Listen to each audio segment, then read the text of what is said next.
Let's come to grammar now. Use of am, is, and are. It's at page 21. SLO is number 7.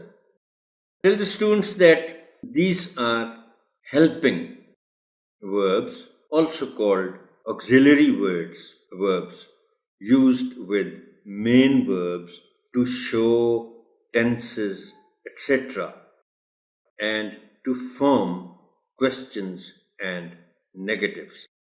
मैंने इससे पिछले chapter पर जो tutorial किया आपके साथ उसमें भी मैंने बात की थी हेल्पिंग वर्ब्स की, और मैंने आपसे गुजारिश की थी कि वर्ब्स को डिफाइन करते हुए और इनकी एग्जाम्पल्स देते हुए आप जिक्र ज़रूर कर दीजिएगा हेल्पिंग वर्ब्स का।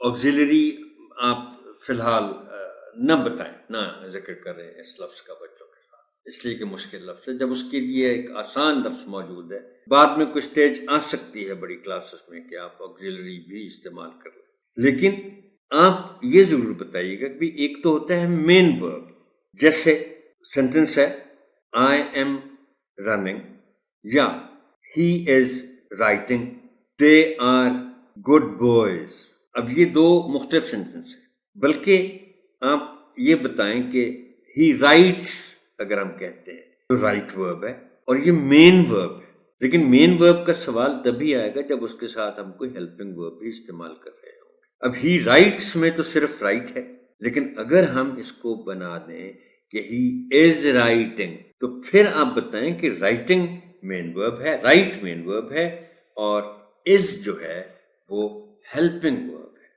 और ये इसलिए ज़रूरी है कि हमें बिल्कुल दुरुस्त टेंस अगर इस्तेमाल करना है, क्योंकि ही राइट्स में तो ये नहीं मालूम हो रहा कि वो कब लिख रहा है, but if we say that he is writing, इसका मतलब है कि वो इस वक्त लिख रहा है, और ये हेल्पिंग वर्ब के बगैर मुश्किल होगा।